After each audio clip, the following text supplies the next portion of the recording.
Welcome back, everybody, to Weekly Briefing. Now it's time for your favorite part of the show, the Political Roundtable.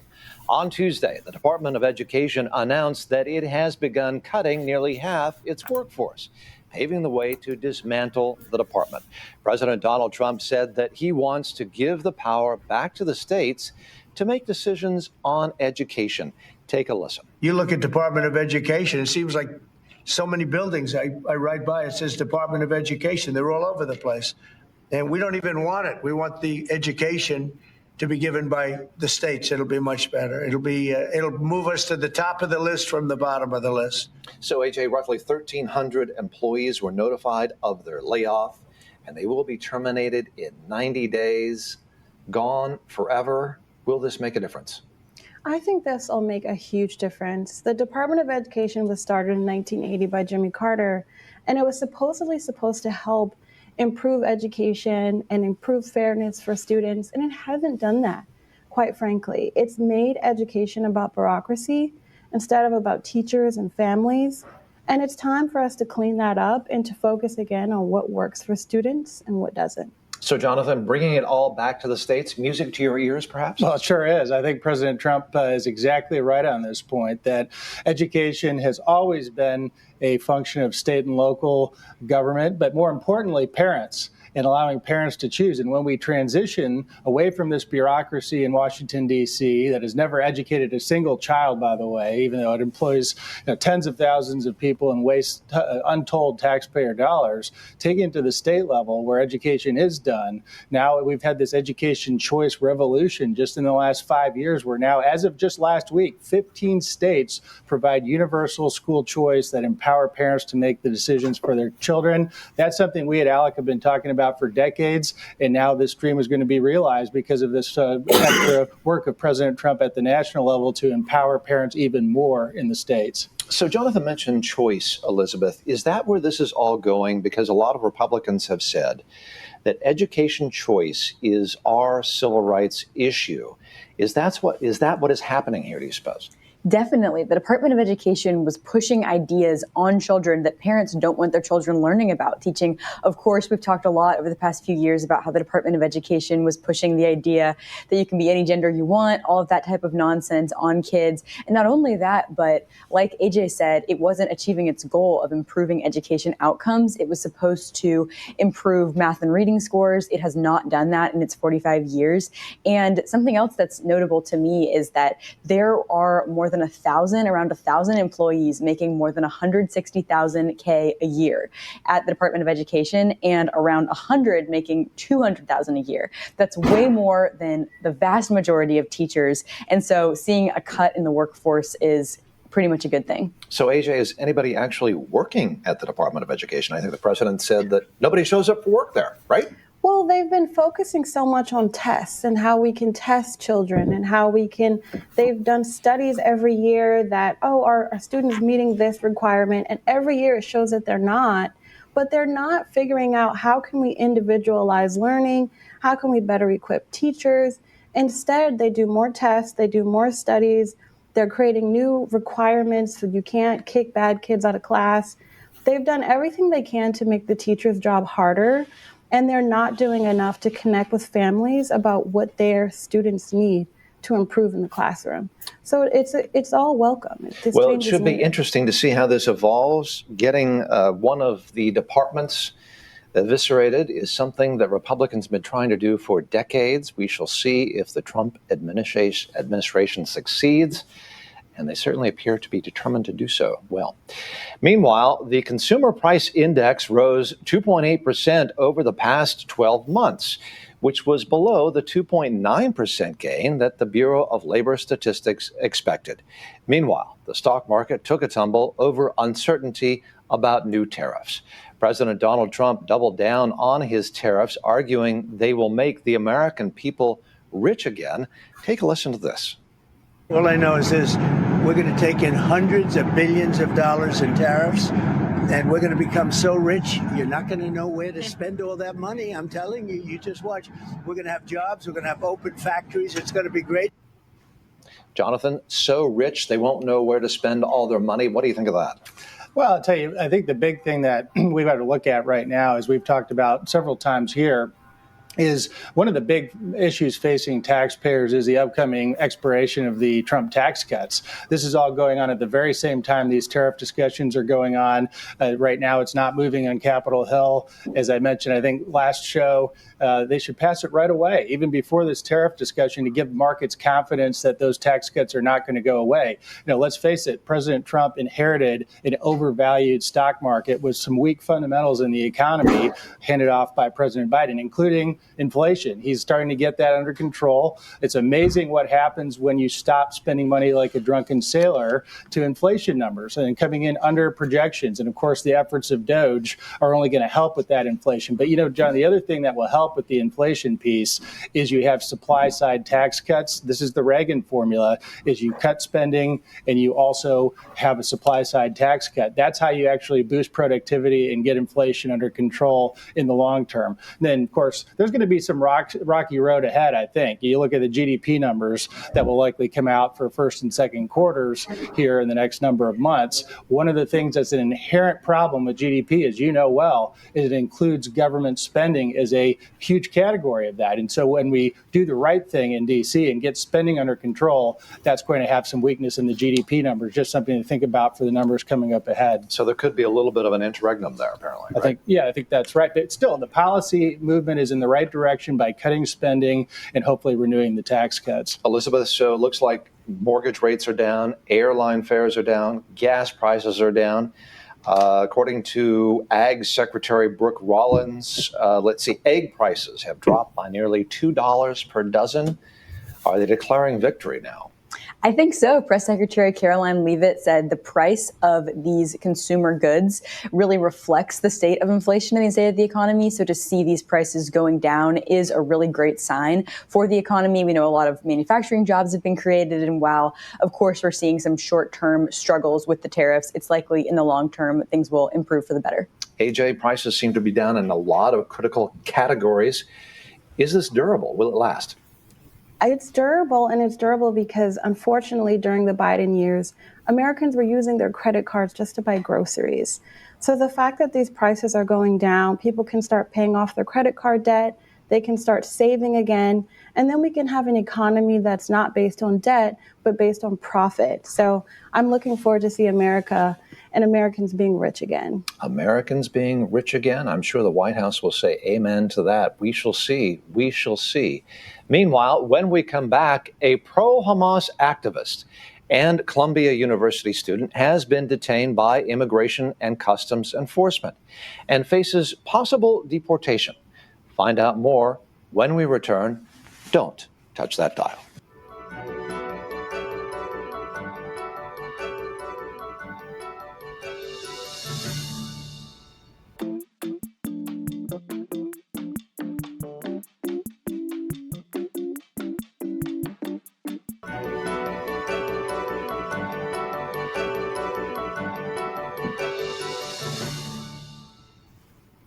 Welcome back, everybody, to Weekly Briefing.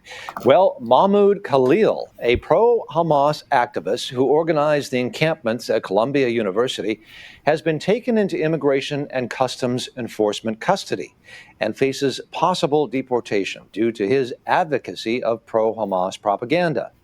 A judge has temporarily halted his deportation, and he is currently being held in Louisiana. Secretary of State Marco Rubio stated that it is within his purview to revoke visas of individuals deemed a threat to national security. Take a listen.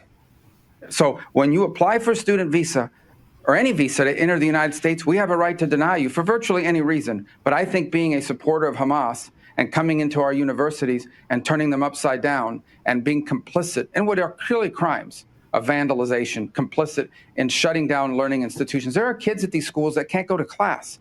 You pay all this money to these high-priced schools that are supposed to be of great esteem, and you can't even go to class. You're afraid to go to class because these lunatics are running around with covers on their face, screaming terrifying things. If you told us that's what you intended to do when you came to America, we would have never let you in.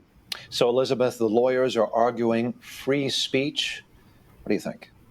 I think that it is most certainly a privilege, not a right, to have a foreign student studying in the United States. And this young man clearly showed himself not worthy of that privilege by supporting terrorists and spreading pro-Hamas propaganda on his campus, intimidating Jewish students where they should feel safe and able to learn. And so on these green card visa applications, these type of things, you have to say whether or not you've ever been involved in pro-terrorist activity. And he's shown himself that he either lied on his application or he wasn't involved in terrorist activity yet. I'm not sure. But all of these things do disqualify a foreign person from being in the United States. Is that sort of a de minimis violation of an application, though, where you say you weren't doing something you were doing? Yeah, I think this would be a serious problem if he lied on his application. He was involved in pro-Hamas activity, involved with groups that sympathize with Hamas. This is a serious problem. Jonathan, Khalil graduated in December with a master's degree from Columbia University's School of International and Public Affairs. The 30-year-old is married to an American citizen who is 8 months pregnant, for goodness sake. Are we still going to toss him out of the country? Well, going back to, I think the original problem here was clearly Columbia should have kicked him off of campus after being patently anti-Semitic. Maybe they should have screened their students better, perhaps. Well, yeah, certainly. And then when he reveals himself to being a pro-Hamas sympathizer and being clearly an anti-Semite, Columbia had the duty to kick him out of school. And then this whole issue goes away if he didn't have a student visa, right, to start with. Now, from my understanding of the law, Secretary Rubio is correct that he has the prerogative to be able to remove this individual or others that clearly conflict with the foreign policy of the United States. I think the only question is of what kind of judicial review might there be. My friend Hugh Hewitt, who was a longtime law clerk for a federal judge that actually helped develop the case law on this, suggests that this clearly falls into the political question doctrine. There's non-judiciable. So you have Secretary Rubio. Non-judiciable? That's right. Would be having the ability to deport this individual directly without judicial review. Mean by executive order or something, right? Through the executive branch, because this is a clear violation of federal law. AJ, shouldn't anybody be able to shout from the river to the sea in a demonstration at Columbia? And I mean, why should somebody be upset by that? And why should they want to send somebody back where they came from because they've been demonstrating, shouting from the river to the sea?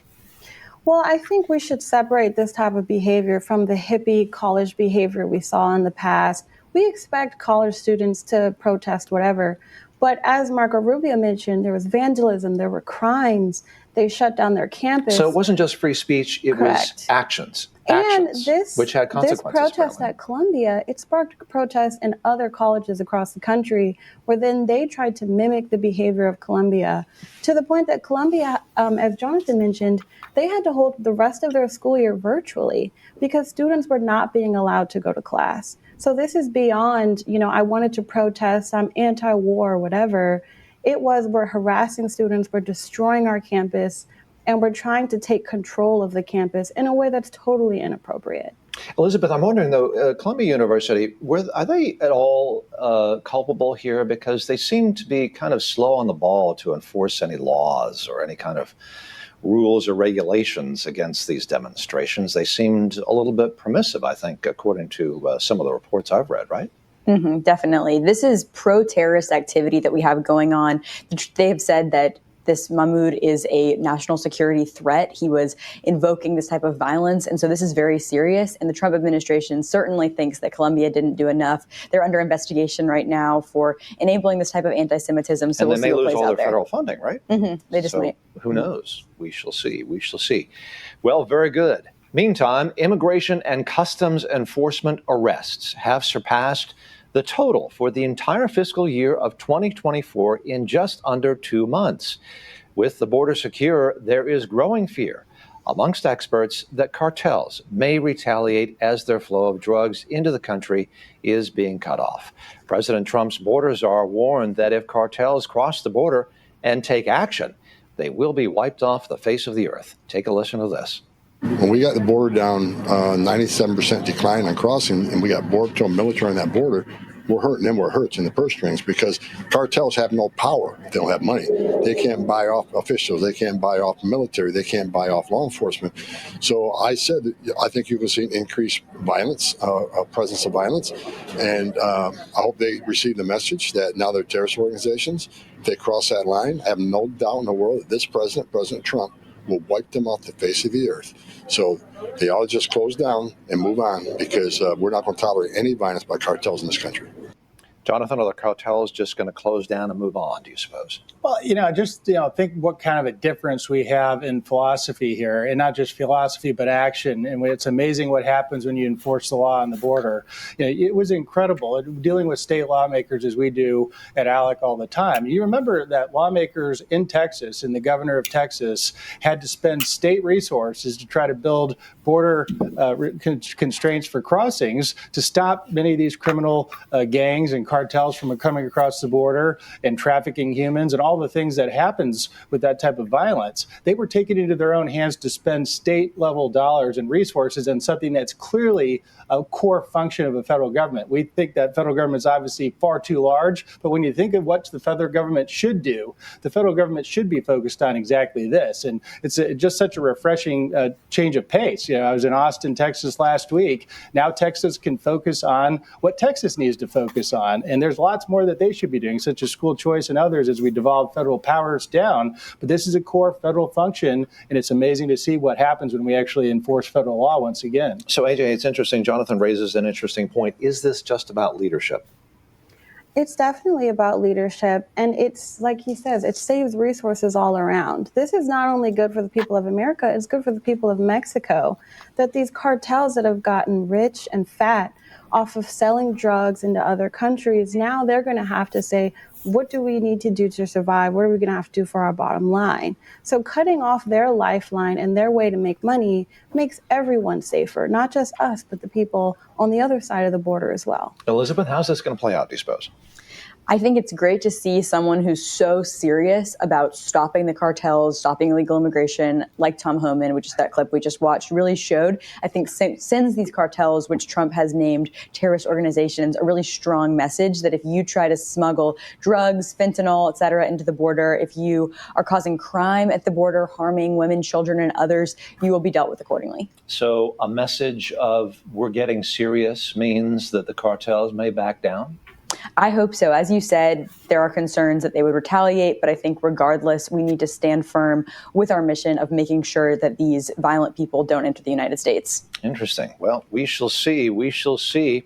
Meanwhile, panelists, we have about a minute or so left. It is time for our crystal ball question.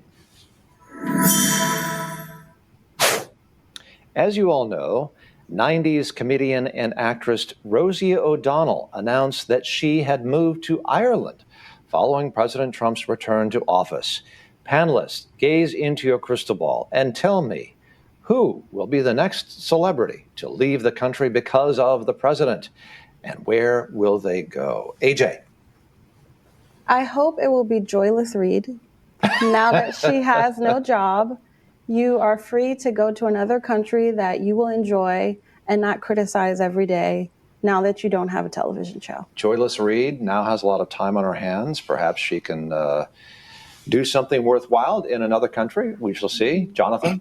John, I just met the president of the Irish Senate this week, and I should have apologized in advance for us having our friend go over to live in Ireland. But, there's too many to choose from here. One thing that I would make a point, though, is if these individuals who are so upset at our American way of life and freedom that we have here in the United States, maybe they ought to follow their inclinations of Marxism and progressivism and go to a place that practices it, maybe Cuba, Venezuela, someplace like that. Just a thought. Just a thought. Cuba, Venezuela. Elizabeth.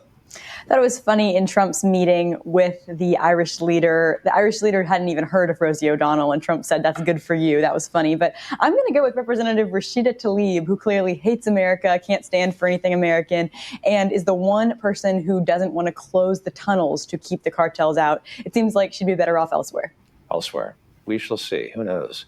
Well, that is all the time we have. Panelists, thank you for joining. When we return, Tennessee Congressman Andy Ogles on his efforts to impeach judges who are blocking the Department of Government Efficiency's mission to cut waste and to give Trump a third term.